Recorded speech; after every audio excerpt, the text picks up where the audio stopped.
खतामध्ये शेतामध्ये काय करायचं, खालीवर खालीवर खालीवर खालीवर खालीवर फिरत राहायचं.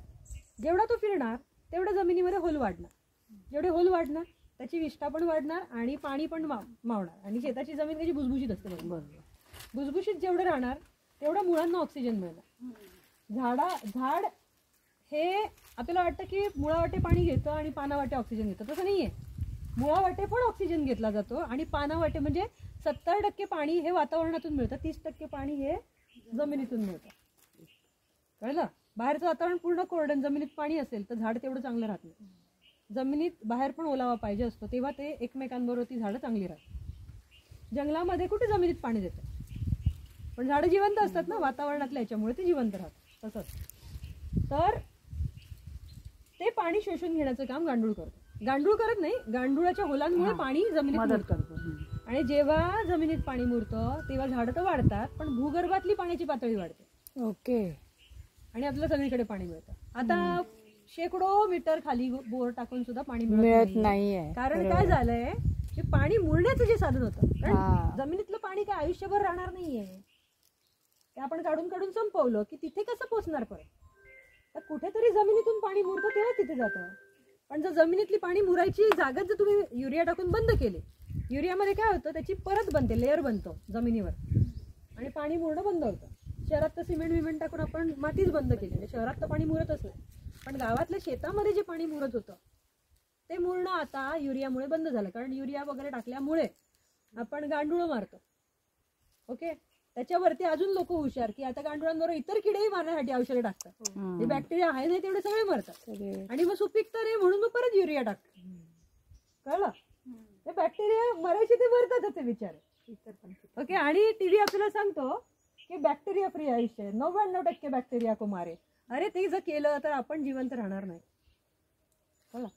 मग ते बॅक्टेरिया असायला पाहिजे. बॅक्टेरिया जिवंत राहण्यासाठी पाण्याचं प्रमाण त्याच्यामध्ये असलं पाहिजे. पाण्याचं प्रमाण आतमध्ये शिरण्यासाठी गांडूळ पाहिजे.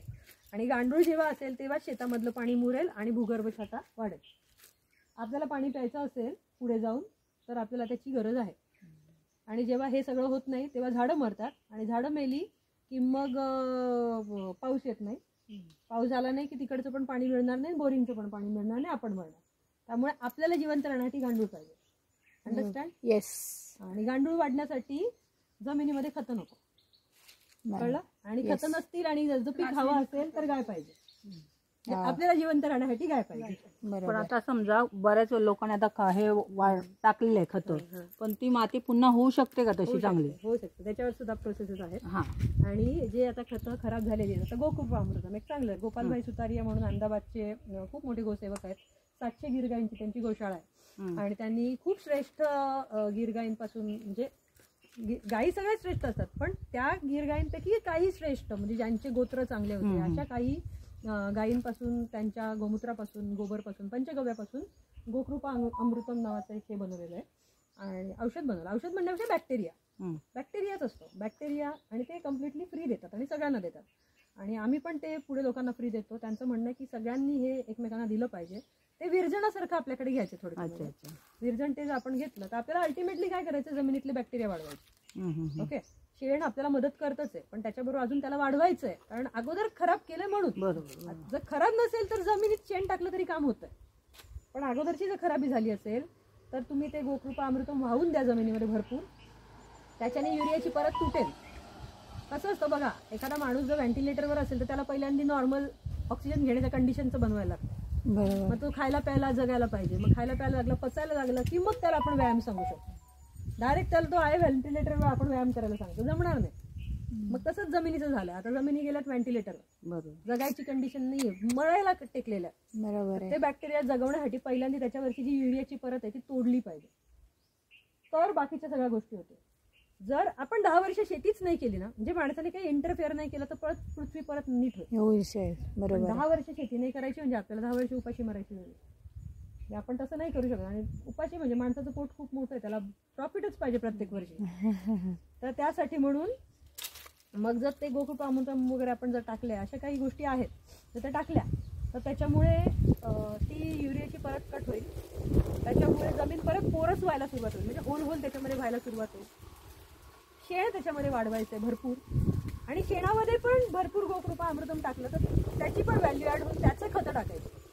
गांडूळ खतं आपण टाकू शकतो. गायी भरपूर तुमच्याकडे असतील तर ऑटोमॅटिकली गायी जेव्हा फिरतात आपल्या शेतातून तर खूप मोठा फरक पडतो. मोठ्या प्रमाणात शेण, गाईचं शेण, गावठी गाईचं शेण हाच त्याच्यावरचा पर्याय, दुसरा काही पर्याय नाही. म्हणजे गाय सांभाळणं हे कंपल्सरी आहे. म्हणजे आपल्याला वाचवणारी फक्त गायच आहे, बाकी कोण नाही. असा विषय. तो असं आपण करू शकतो. म्हणजे तुम्हाला सगळीकडून लक्षात आलं ना, आपल्याला जर गायचं असेल फिरून फिरून तिथेच येतोय, तोच मुद्दा आहे. आणि ती गोष्ट जर आपल्याला जमली, तिला जर आपण धरून राहिलो तर सगळं ती घेऊन जाईल बरोबर, आपल्याला नैया पार हो जाईल. नाही मग गडबड आहे सगळं.